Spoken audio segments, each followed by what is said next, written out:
একটি ছবি দেখে নিই, দেখে একেবারে টানা শুরু করছি। এই চিঠিটি অত্যন্ত গুরুত্বপূর্ণ, কারণ মাননীয় মন্ত্রী ব্রাত্য বসু এবং আমরা এই চিঠিটাকে কেন্দ্র করে আপনাদের কিছু বিষয় বলবো। চিঠিটা আপনারা দেখলেন তো। বিষয় হচ্ছে এই যে একটি চরম নিন্দনীয় বিষয়, বাংলা এবং বাঙালির উপর যে ভয়ঙ্কর চক্রান্তমূলক আঘাত বিজেপি এবং তার কেন্দ্রীয় সরকার এবং ডাবল ইঞ্জিন সরকারগুলি যেখানে আছে তারা করছে, গত কয়েকদিন ধরে চলছে। বাংলা ভাষা বললেই তাকে বলে দেয়া হচ্ছে বাংলাদেশি, ভারতীয়, বাঙালি, তাদের শিকড় ধরে টান দেওয়ার চেষ্টা হচ্ছে। এই প্রক্রিয়াটা একটা চূড়ান্ত সীমাহীন অসভ্যতায় গিয়ে পৌঁছেছে আজ, যখন এই চিঠিটি আমরা আপনাদের সামনে আনছি। এই চিঠিটি to the officer in charge Bangabhaban দিল্লির, তার অফিসার ইনচার্জকে লিখছেন। কে লিখছেন? লিখছেন inspector Amit Dutta, investigating officer, police station Lodhi colony, south district, new Delhi. অর্থাৎ দিল্লি পুলিশ চিঠি দিচ্ছে। সেই চিঠিতে বলছে subject translation of documents containing text written in Bangladeshi language. Bangla ভাষাকে বাংলাদেশি ভাষা বলছে। কে বলছে? বিজেপি বলছে। কে বলছে? বিজেপির পুলিশ বলছে। কে বলছে? অমিত শাহের পুলিশ বলছে। কে বলছে? নরেন্দ্র মোদীর পুলিশ বলছে। এটা শুধু প্রশাসনিক ভুল নয়, এটা বাংলার বিরুদ্ধে, বাঙালির বিরুদ্ধে পরিকল্পিত চক্রান্ত, যেখানে সরাসরি আমাদের ভারতীয় সংবিধান এবং সংবিধানের 8ম শিডিউল আর্টিকেল 343 ক্লিয়ার ভায়োলেশন করা হচ্ছে। বাংলাদেশি ভাষা বলে কোনো ভাষা নেই, বাংলা ভাষা। আমাদের সংবিধানে 22টা ভাষা স্বীকৃত, সবকটি ভাষার সমান অধিকার, সমান সম্মান। এত বড় সাহস, লিখছে বাংলাদেশি ভাষা, বাংলা ভাষাকে লিখছে বাংলাদেশি ভাষা। আমাদের পরিষ্কার বক্তব্য, যে ইনভেস্টিগেটিং অফিসার এটা পাঠিয়েছে তাকে সাসপেন্ড করতে হবে, তাকে সাসপেন্ড করতে হবে। অমিত শাহ, যিনি এই পুলিশের দায়িত্বে, এবং কেন্দ্রীয় সরকার, তাদের দুঃখ প্রকাশ করতে হবে, ক্ষমা চাইতে হবে বাংলা এবং বাঙালির কাছে। বলতে হবে এটা অন্যায় হয়েছে, এই চিঠি প্রত্যাহার করতে হবে। যারা ভারতীয়, বাঙালি, বাংলা ভাষায় কথা বলি, আমরা সবাই বাংলাদেশি। আর বাংলাদেশ থেকে যদি কেউ ঢোকে, বাংলায় 20 জন ঢুকলে ত্রিপুরায় 200 জন ঢুকছে। পাহারা দেওয়ার দায়িত্ব কার? এই অমিত শাহ পুলিশের, বিএসএফ। পাহারা দেওয়ার বদলে ভারতীয় বাঙালি যারা আছে তাদের উপর নির্যাতন চলছে, এবং সমস্ত সীমা লঙ্ঘন করে বাংলা ভাষাকে বাংলাদেশি ভাষা বলা হয়েছে। সংবিধান বিরোধী, বাংলার অপমান, বাঙালির অপমান। মাননীয় মুখ্যমন্ত্রী মমতা বন্দ্যোপাধ্যায় নেতৃত্বে আন্দোলন, প্রতিবাদ চলছে।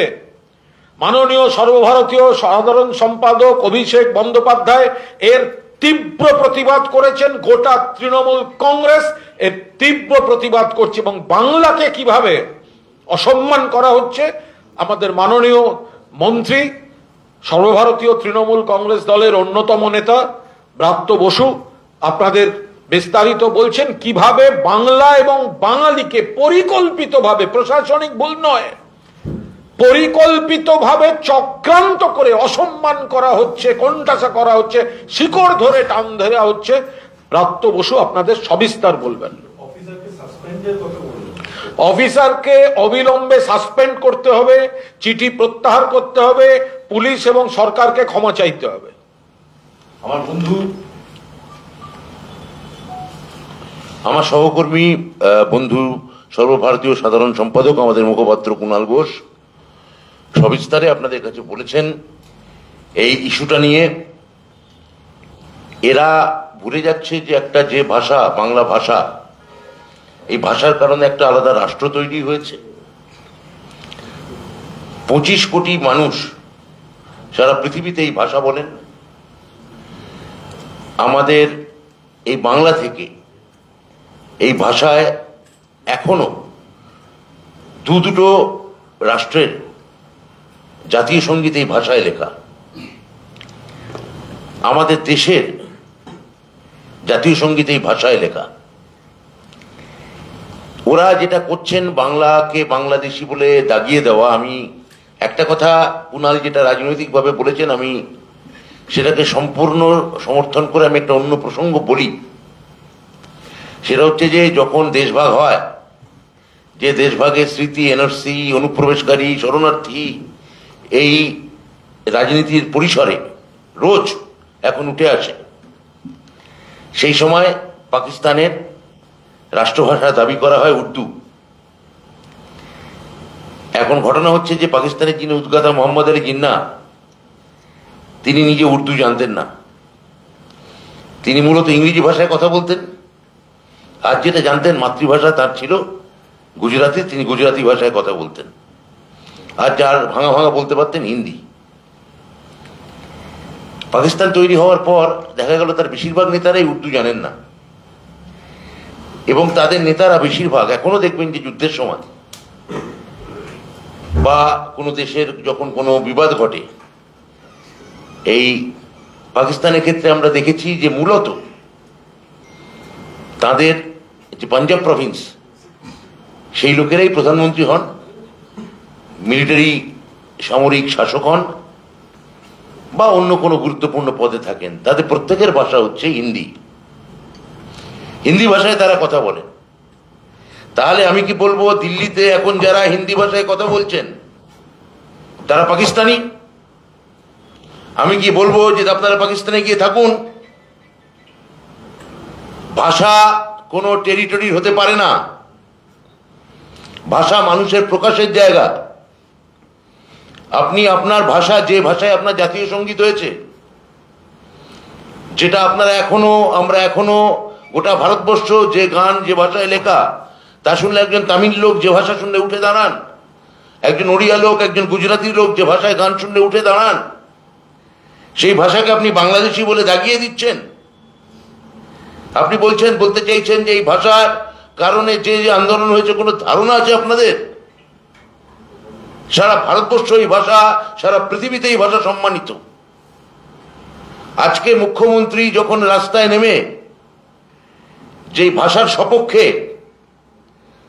শুধু মাতৃভাষা বলে নয়, এই ভাষা ইউনেস্কো দ্বারা স্বীকৃত এবং পৃথিবীর প্রথম 7টা ভাষার মধ্যে এই ভাষাকে অন্যতম হিসেবে গণ্য করা হয়,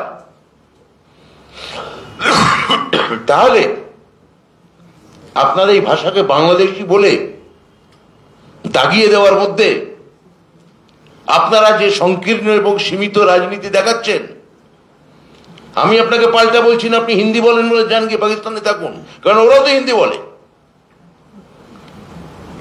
তাহলে আপনি কি করে বলতে পারেন?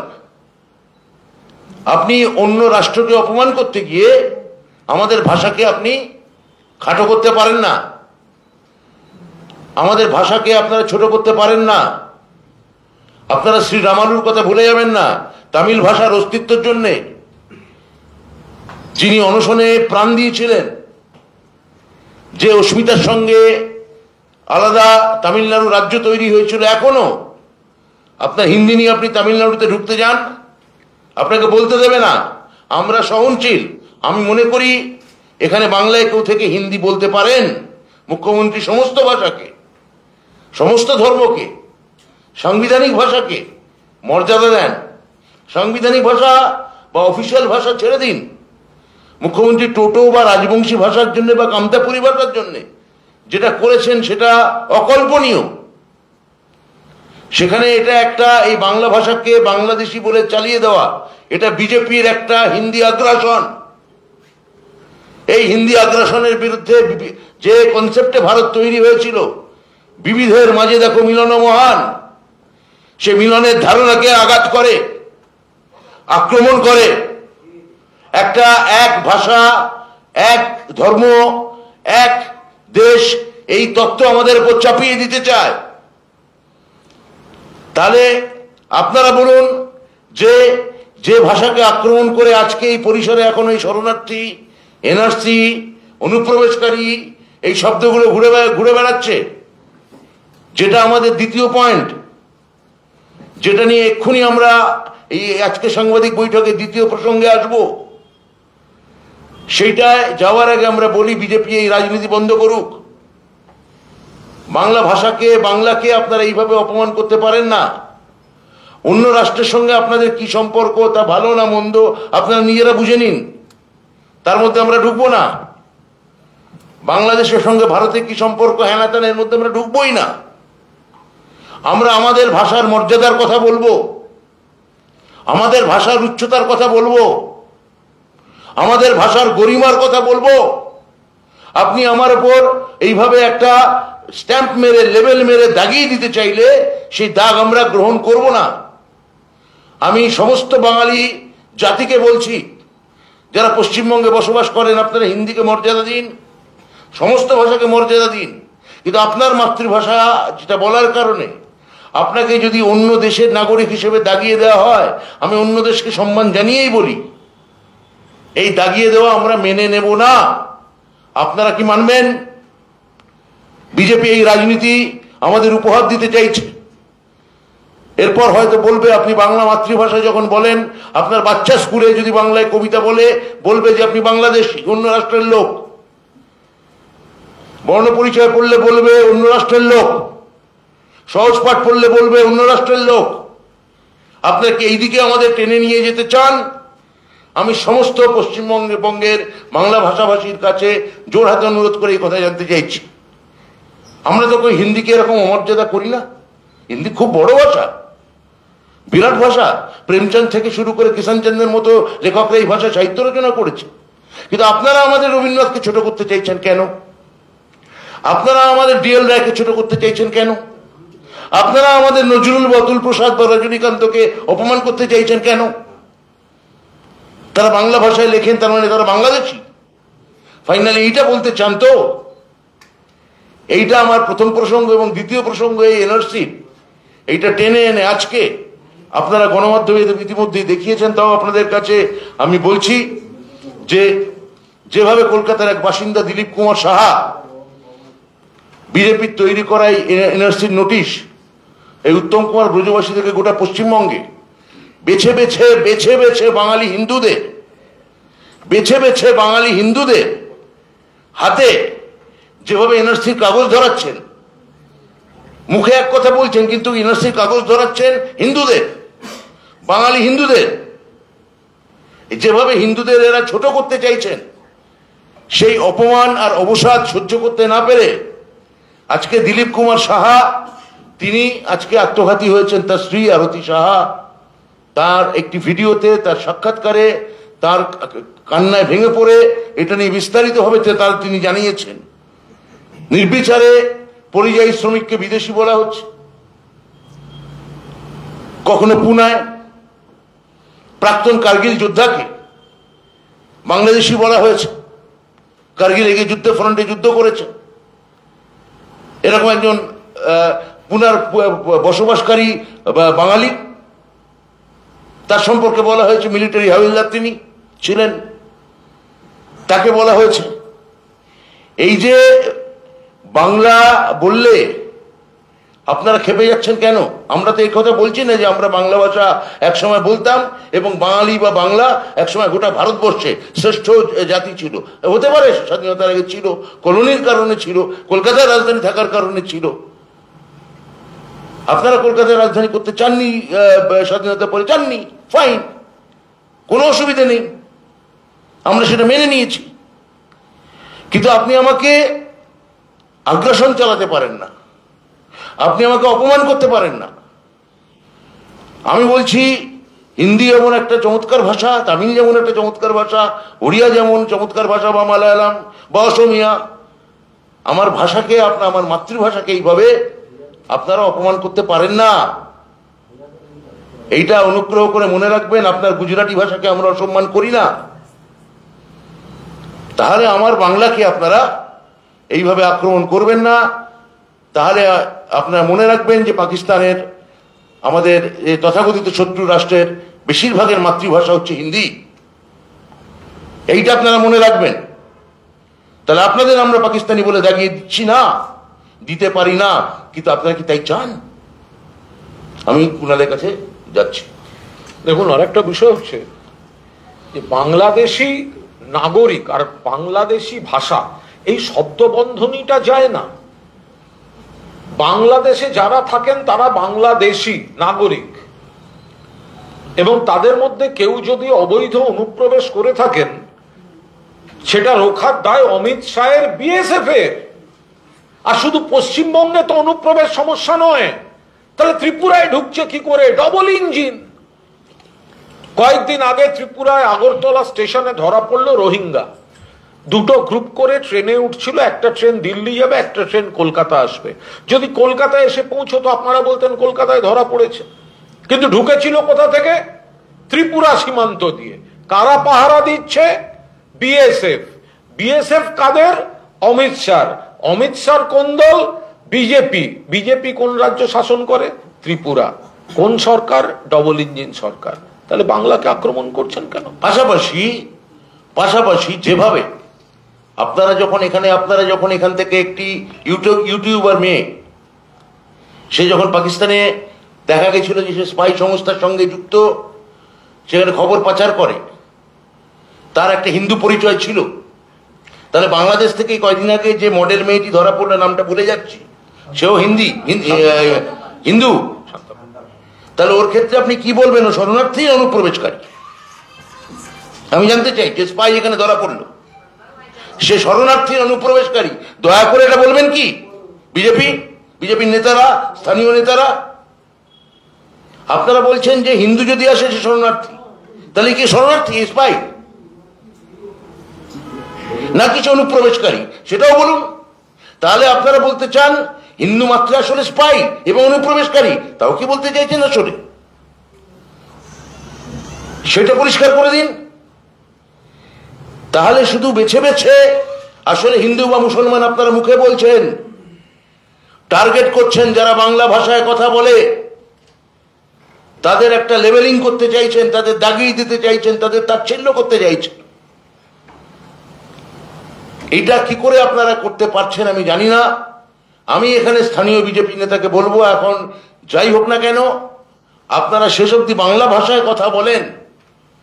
আপনারা আপনাদের রাজনৈতিক অভিভাবক হোক, গুরু হোক, তাদের এই আগ্রাসনের বিরুদ্ধে আপনারা মুখ খুলুন। বিজেপির রাজ্য সভাপতি একজন সংস্কৃতি মনস্ক মানুষ, তিনি ভাষার উন্নতি, ভাষার সংস্কার, এসব নিয়ে অনেক কথা তাকে আমি গণমাধ্যমে বলতে দেখেছি। এই ভাষায় বিভিন্ন কবির কবিতা তাকে পড়তে দেখেছি।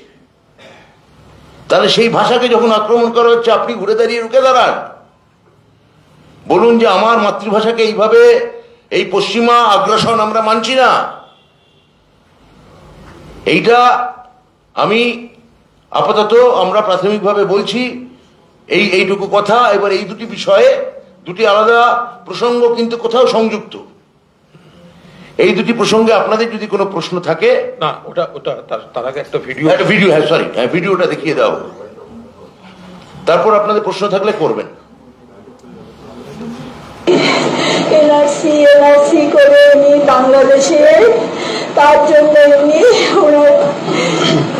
উনি আজকে শেষ হয়ে গেল। উনি চারিদিকে সব দেখে, খবর সব দেখে আজকে আমার এই পরিস্থিতিটা হয়ে গেল। আপনারা এর জন্য আপনারা সবার কাছে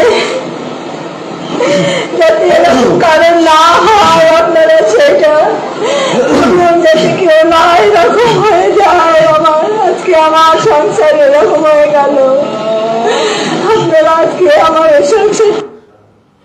দেখুন, এই যে ভদ্রলোক খবর পাচ্ছিলেন এনআরসি, বাংলা, বাঙালি, সবচেয়ে বড় কথা যেটা ভয় পাচ্ছিলেন যে বাংলাদেশে পাঠিয়ে দেয়া হবে, এর ওপর দাঁড়িয়ে একটা দুশ্চিন্তা, অবসাদ, উদ্বেগ এবং তারপর এই পরিণতি। তার বাড়ির লোকই বলছেন যে এর থেকে অবসাদে হয়েছেন। এর দায় তো সম্পূর্ণভাবে বিজেপি এবং কেন্দ্রীয় সরকারকে নিতে হবে, যে আপনারা এই আতঙ্কটা তৈরি করে দিচ্ছেন যে যারা ভারতীয়, কাকে বলছেন তার বাবার বার্থ সার্টিফিকেট চাই, মায়ের বার্থ সার্টিফিকেট চাই।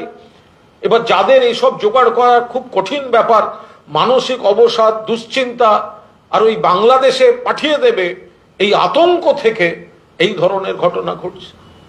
আমি আপনাদের মধ্যে দুজন আছেন আমার থেকে মাধ্যমিকের সার্টিফিকেটে কপি চেয়েছেন, হারিয়ে গেছে বলে। যদি আবার কিছু হয়, এই ঘরে আছে আপনাদের মধ্যে। অর্থাৎ আপনাদেরও আপনাদের কাগজ জোগাড় করতে হচ্ছে। পেশাগতভাবে আপনারা এখানে আমাদের প্রশ্ন করতে পারেন, পেশাগতভাবে আপনারা আমাদের আক্রমণ করতে পারেন বা প্রশ্ন করতে পারেন, যে কোনো প্রশ্ন করতে পারেন। কিন্তু আপনারাও ভেতরে ভেতরে কোথাও গণমাধ্যমের আমার বন্ধুরা, আপনারাও কোনো কাগজ আপনাদের সংগ্রহ করতে হচ্ছে। এখন নিজেদের মধ্যে এই চাঁদমারিটা করবেন না, কে কোন দুজন খুঁজেছে চেয়েছে, অনুগ্রহ করে করবেন না। আপনাদের যদি, এবং বিশেষ কোনো দিকে তাকাবেন, হ্যাঁ, আপনাদের যদি কোনো প্রশ্ন থাকে আপনারা করতে পারেন। আমরা বিজেপির নেতাদের আগে বলি, বাংলাদেশি ভাষাটা সমর্থন করেন? হ্যাঁ, বলেন কি আপনারা? বাংলাদেশি ভাষা বিজেপি নেতারা সমর্থন করেন? শ্রমিক ভট্টাচার্যকে বলছি, দলের পতাকাটা সরিয়ে রেখে এটার আগে উত্তর দিন। বাংলাদেশি ভাষা, বাংলা ভাষা নয়, বাংলাদেশি ভাষা বলা হচ্ছে। বাংলা ভাষাকে সমর্থন করেন? কথা ঘোরাবেন না, জাগলারি করবেন না। বাংলাদেশি নাগরিক, বাংলাদেশি অনুপ্রবেশকারী, বাংলাদেশ থেকে আসা বৈধ বা অবৈধ ওটা আলাদা পার্ট। শুধু ভাষার ক্ষেত্রে বলুন বাংলাদেশি ভাষা, বাংলা ভাষাকে বলছেন বাংলাদেশি ভাষা, সমর্থন করেন হ্যাঁ কি না? বিজেপি নেতা কর্মীদের বলবো, পতাকা ছেড়ে দিয়ে প্রতিবাদ করুন। এখনো গোটা পৃথিবীতে আন্তর্জাতিক মাতৃভাষা দিবস, যে ভাষাকে কেন্দ্র করে উদযাপিত হয়, পালিত হয়, গোটা পৃথিবী যে ভাষার সম্মানে সেদিন আনন্দ করে, উৎসব করে, তার নাম বাংলা ভাষা। আমার ভাষা আমার কাছে সম্মানের, আপনার ভাষাও নিশ্চয়ই আপনার কাছে সম্মানের। আমি আপনার ভাষার প্রতি ভালোবাসাকে, মাতৃভাষার প্রতি ভালোবাসাকে আমি সম্মান জানাই। অনুগ্রহ করে আমার মাতৃভাষার প্রতি ভালোবাসাকে আপনারা অপমান করবেন না।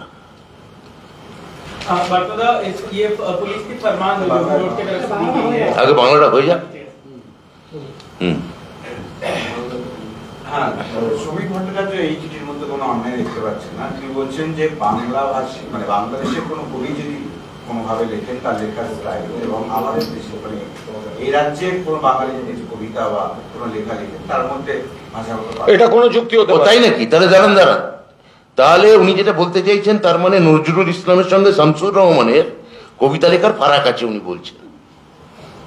উনি বলতে চাইছেন যে নির্মলেন্দু গুণ বা নির্মলেন্দু বড়ুয়া যেভাবে কবিতা লেখেন, তার সঙ্গে আসলে সুনীল গঙ্গোপাধ্যায়ের কবিতার ফারাক আছে।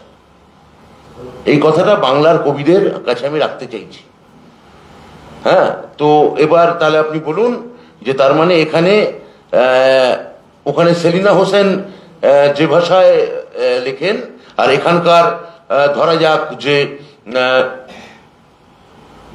যে কোনো সংখ্যালঘু কোনো উপন্যাসিক যে ভাষায় লেখেন, বা শওকত হোসেন যে ভাষায় লেখেন, এটা আলাদা বাংলা।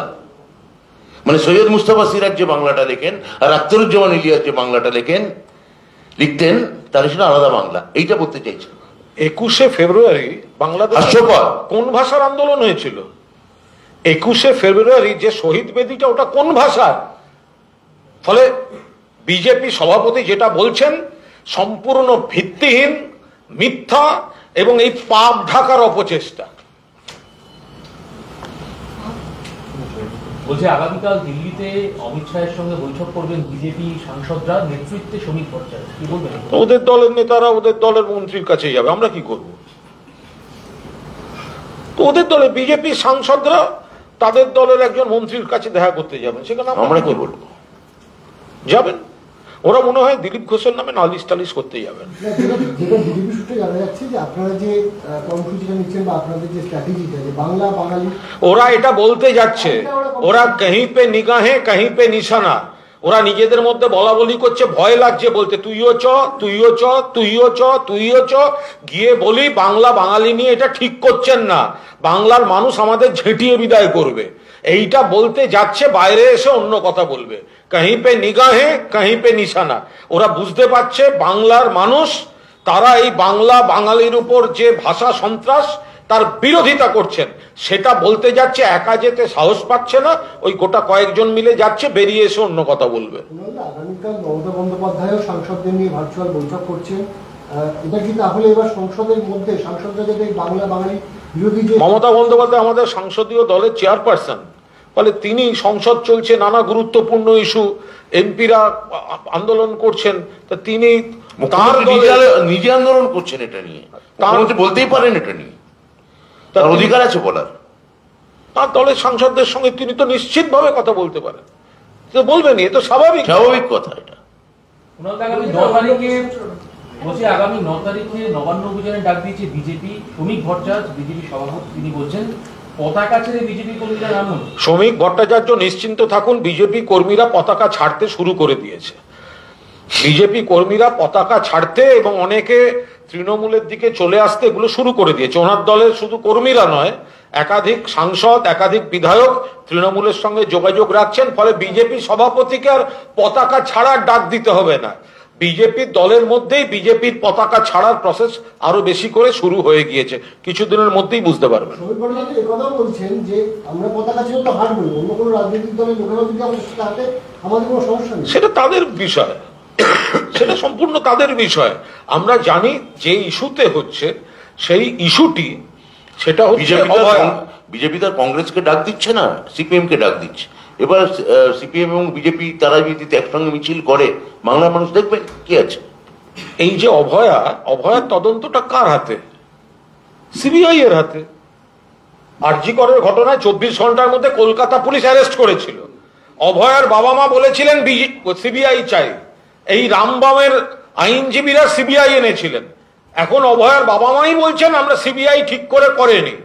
তো শ্রমিক ভট্টাচার্য আর অভয়ার বাবা মা যে হাঁটবেন, নবান্নে হাঁটছেন কেন? তদন্তটা তো সিবিআই এর হাতে আছে, সিজিওতে যান। শ্রমিক ভট্টাচার্য কার বিরুদ্ধে আন্দোলনে হাঁটছেন? সিবিআই বিরুদ্ধে। সিবিআই তো ওনার দলের। অভয়ার তদন্ত তো সিবিআই এর হাতে, তাহলে নবান্নর দিকে হাঁটছেন কেন? আপনার তো হাঁটা উচিত সিজিওর দিকে। তাহলে দিক ভুল করেছেন। বিজেপির কম্পাস নেই, বিরাট প্রবলেম। কম্পাস নেই, কাঁটা ঘুরে গেছে। কোন দিক উত্তর, কোন দিক দক্ষিণ, কোনটা পূব, কোনটা পশ্চিম, তার কেটে গেলে এরকম হয়। ফলে তারা এই ধরনের কোন কর্মসূচিতে যাচ্ছেন।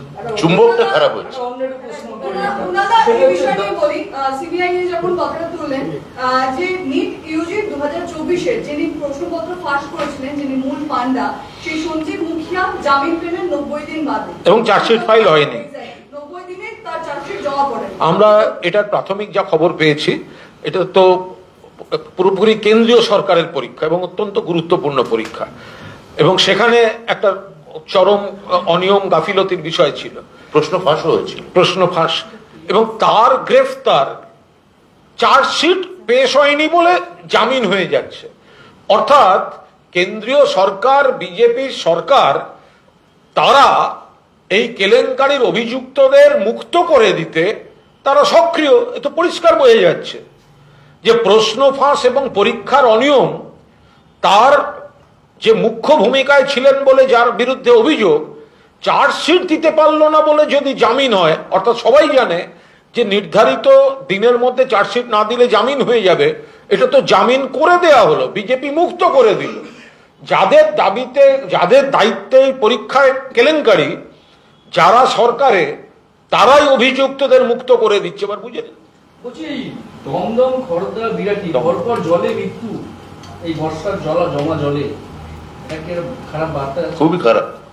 এটা আমরা সতর্কভাবে নজর রাখছি। এখন এই এটা আগেও আমার আমার এলাকায়, মানে বিধায়ক হিসেবে বলছি, আমার এলাকায় একবার ঘটেছিল।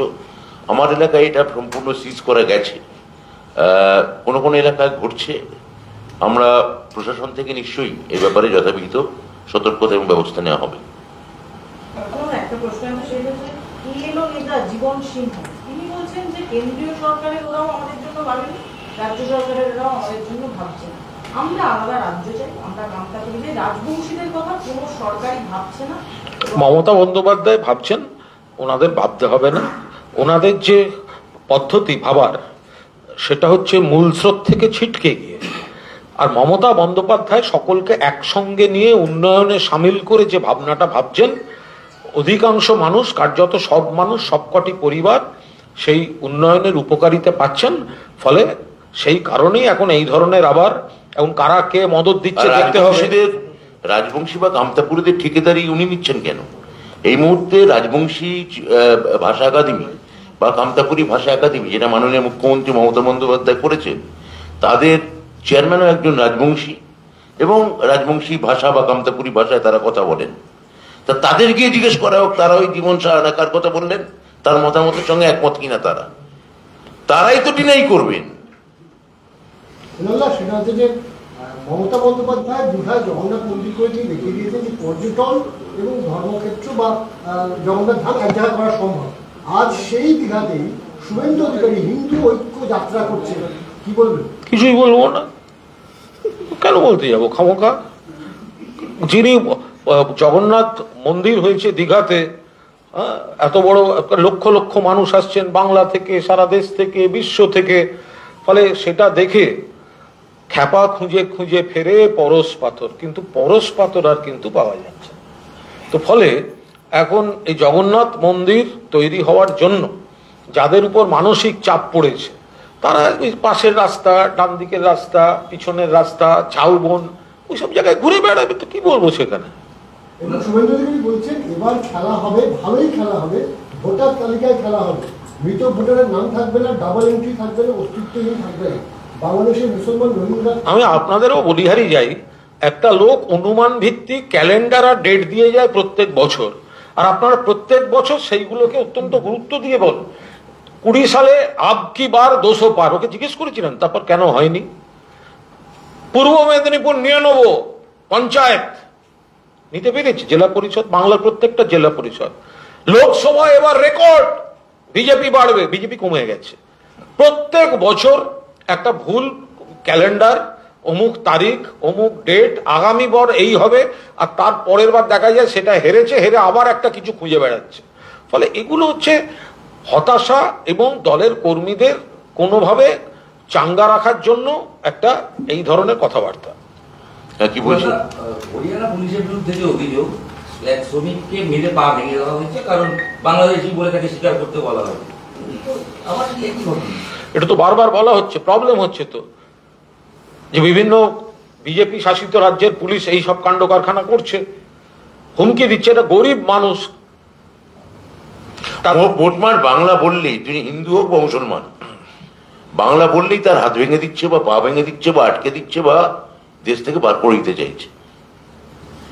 বাংলা বলার এই যে শাস্তি বা অপরাধ যে এটা হতে পারে, এটা বিজেপির কেন্দ্রীয় নেতৃত্ব ঠিক করেছেন, মানুষের উত্তর দেবে।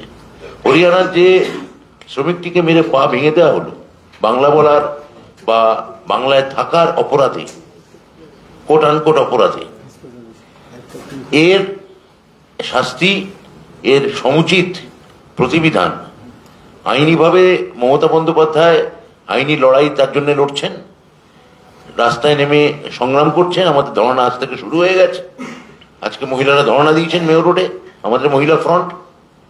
আর আগামী দিনে মানুষ ভোট বাক্সে সমুচিত জবাব দেবে। সেটা হচ্ছে যে আজকে শ্রমিক ভট্টাচার্য আপনাদের দলের সাংসদ কীর্তি আজাদ নিয়ে একটি মন্তব্য করলেন। তিনি বলছেন কীর্তি আজাদ আমাদের দলে ছিল এক সময় এবং দলে ছিল বলে এখানকার সংস্কৃতি তিনি জানেন। আমরা কাউকে বহিরাগত বলি না, কিন্তু কীর্তি আজাদ জানেন যে কেন্দ্রীয় এজেন্সি কীভাবে কাজ করে, তাই তিনি চিঠি লিখেছিলেন কেন্দ্রীয় এজেন্সিকে সংশ্লিষ্ট একটি বিষয়।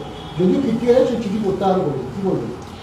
কীর্তি আজাদ কি চিঠি লিখেছেন না লিখেছেন আমি জানি না, কিন্তু কীর্তি আজাদ তাদের দলের এমপি যদি থাকেন, কীর্তি আজাদকে তাদের দলে একাধিক লোকই তাকে বাংলায় বহিরাগত করেছেন। যেভাবে ইউসুফ পাঠানকে বহিরাগত বলেছেন, তাহলে আমরা যখন অন্য ভাষাভাষীকে আমরা সম্মান দিচ্ছি, তখন সেক্ষেত্রে বাংলা বলার জন্যে বা বাংলায় থাকার জন্যে শ্রমিক ভট্টাচার্য তো উচিত এখানকার কোনো বাঙালি নেতাকে, যাতে উত্তরপ্রদেশে একটা টিকিট পান, একটা চেষ্টা করুন না এখানকার কোনো বাঙালি নেতাকে উত্তরপ্রদেশের কোনো কাউন্সিলর ভোটে একটা টিকিট পাইয়ে দেওয়ার, বা গুজরাটে একটা কাউন্সিলর ভোটে টিকিট পাইয়ে দেওয়ার। এমপি ছেড়ে দিন, আমরা তো তথাকথিত যারা কৃতি লোক, ইউসুফ পাঠান বা কীর্তি আজাদের মতো, তারা তো কৃতি মানুষ, তাদের তো আর কেউ বাঙালি অবাঙালি হিসেবে দেখা উচিত নয়। কীর্তি আজাদ 83 প্রেসিডেন্সিয়াল কাপের স্কোয়াডে ছিলেন, ইউসুফ পাঠানের কৃতিত্ব সবাই জানেন, এই টাটকা অতীত। তাদের বহিরাগত বলছেন, তাদের বাইরের লোক বলছেন, তারা কৃতি মানুষ।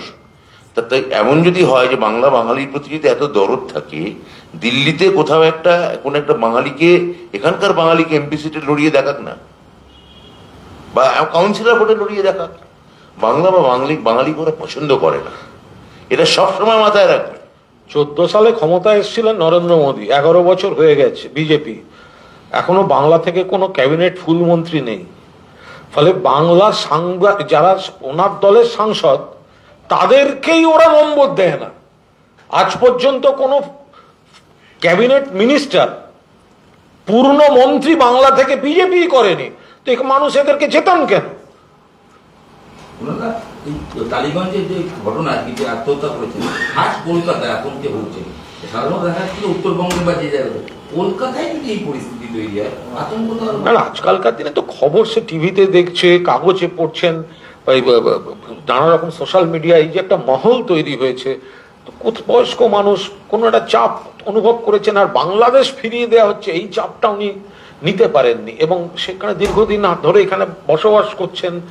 কিন্তু এই যে যাদেরকে বলছে বাবার বার্থ সার্টিফিকেট, মায়ের বার্থ সার্টিফিকেট, এগুলো নিয়ে কোনো একটা অসম্ভব মানসিক চাপ থেকে এই আত্মহত্যাটা হয়েছে, ওনার বাড়ির লোকই তো বলছেন। বিজেপির একটা মিটিং, যেখানে আজকে তাদের বৈঠক চলছে, কিভাবে এসআইআর বিরুদ্ধে আন্দোলন করবে সেই নিয়ে আলোচনা চলছে, ঝাঁপিয়ে পড়তে হবে শাসক বিরোধী আন্দোলন, প্র্যাকটিস বৈঠক। এই নিয়ে কোনো মন্তব্য করবো না। সেটা হচ্ছে তিলপাড়া জলাধার, সেখানে প্রায় 35 মিটার একটা ফাটল ধরা পড়েছে। এর জন্য শ্রমিক ভট্টাচার্য বলছে যে তৃণমূল গোটা রাজ্য জুড়ে বিভিন্ন নদী থেকে বাড়ি তোলে, তার ফলে এগুলো অবান্তর কথাবার্তা, সম্পূর্ণ অবান্তর কথাবার্তা। যখন বিজেপি শাসিত যে তাদের যে এলাকাগুলো, তাদের যে রাজ্যগুলো, সেখানে যখন করছে, যেগুলো ওদের দেখভাল করার কথা, সেগুলো সেখানে ত্রুটি ধরা পড়ছে, এই ধরনের কথার কোনো মানে আছে? আবার এই ঘটনার পরিপ্রেক্ষিতে বীরভূমের বিজেপি সভাপতি যুব সাহা সহ বিজেপি নেতৃত্বে তারা কালকে জামা কাপড় খুলে ওখানে প্রতিবাদ করছিল, পুলিশ তাদেরকে অ্যারেস্ট করেছে, এবং আজকে অভিযোগ করছে যে লুঙ্গি বাহিনীকে দিয়ে অ্যারেস্ট করা হয়েছে। কি বলবেন? এগুলো অবান্তর কথা। মানে এই মানুষের সঙ্গে নেই, উন্নয়নের সঙ্গে নেই, এই ধরনের যদি কারোর কর্মসূচি হয় জামা কাপড় খোলা, এ তো মহা মুশকিল। বিজেপির নেতারা কর্মসূচি করছে জামা কাপড় খোলা, এমনি মশাই আপনাদের নেতাদের ভাইরাল হচ্ছে জামা কাপড় খোলা, তার মধ্যে আবার কর্মসূচি নিচ্ছেন জামা কাপড় খোলা, মহা মুশকিল। বলছি যে ব্লক লেভেল এজেন্ট বিজেপি, তো বিজেপি বারংবার অনুপ্রবেশ বা সংখ্যালঘু এলাকায় ওইগুলো বলে, কিন্তু দেখা যাচ্ছে যে 18,000 সংখ্যালঘু বুথে তাদের ব্লক লেভেল এজেন্ট তারা খুঁজে পাচ্ছে। এই জায়গাটা যে সাংগঠনিক সমস্যা, ব্লক লেভেল এজেন্ট নেই কাদের? বিজেপি। সিপিএম কিছু দেবে, কংগ্রেস কিছু দেবে, কিছু জায়গা ফাঁকা থাকবে, ওদের লোক নেই, জন নেই, কমিটি নেই, ওদের আবার কি এজেন্ট নিয়ে আপনি মাথা ঘামাচ্ছেন? সংখ্যালঘু এলাকা এজেন্ট খুঁজছেন, সংখ্যা গুরুতেও নেই। এমপি সিটে এবার এমপি যে নির্বাচন ভোট হলো, লোকসভা ভোট, মাত্র 2টি সিট লোকসভা সিটে তারা আসন দিয়েছিলেন, দুটোই জম্মু কাশ্মীরে।